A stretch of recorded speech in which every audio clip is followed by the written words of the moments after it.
አሰላሙ አሌይኩም ወረህመቱላሂ ወበረካቱ። ውድና የተከበራችሁ ውድ የቻናል ቤተሰቦች እንዴት ናችሁ? ሰላም ናችሁ? አልሐምዱሊላህ እኔ ሰላም ነኝ። በያላችሁበት ሰላማችሁ በዝዝት ይበልልኝ። ዛሬ ይዤላችሁ የመጣሁት የሐዋላ የጥቁር ገበያ ምንዛሬ ዋጋ ስንት ነው ውሎ ስንት ነበር የሚለውን ይዤላችሁ መጥቻለሁ። ሚያዝያ 16 እንዲሁም አፕሪል 24 የምንዛሬ ዋጋ ይዤ መጥቻለሁ። ላይክ፣ ሼር፣ ሰብስክራይብ በማድረግ ተቀላቀሉ። ኢንሻአላህ ወደ ዝርዝሩ ሄዳለሁኝ።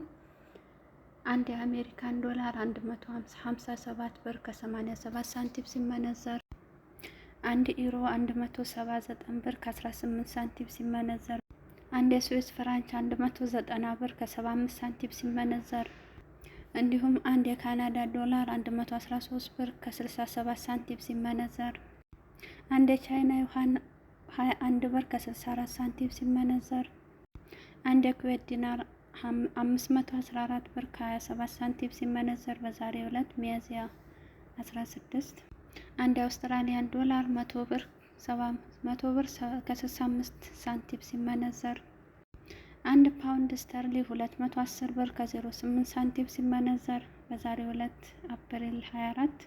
አንድ የሳዑዲ ሪያል 42 ብር ከ04 ሳንቲም ሲመነዘር፣ አንድ የዱባይ ድርሃም 42 ብር ከ95 ሳንቲም ሲመነዘር፣ አንድ የኦማር ሪያል 409 ብር ከ80 ሳንቲም ሲመነዘር በዛሬው ዕለት፣ አንድ የኳተር ሪያል 157 ብር ከ68 ሳንቲም ሲመነዘር፣ አንድ የጆርዳን ዲናር 222 ብር ከ67 ሳንቲም ሲመነዘር በዛሬው ዕለት፣ አንድ የባህሬን ዲናር 418 ብር ከ77 ሳንቲም ሲመነዘር፣ እንዲሁም አንድ የቱርክ ሺሬ 4 ብር ከ11 ሳንቲም ሲመነዘር፣ አንድ የኢጅፕት ፓውንድ 3 ብር ከ09 ሳንቲም ሲመነዘር፣ አንድ የየመን ሪያል 0.64 ሳንቲም ሲመነዘር፣ አንድ የእስራኤል ሽክል 43 ብር ከ32 ሳንቲም ሲመነዘር፣ አንድ የኢንዲያ ሩፒ 1 ብር ከ84 ሳንቲም ሲመነዘር፣ እንዲሁም አንድ የፓኪስታን ሩፒ 0.56 ሳንቲም ሲመነዘር በዛሬው ዕለት የምንዛሬ የጥቁር ገበያ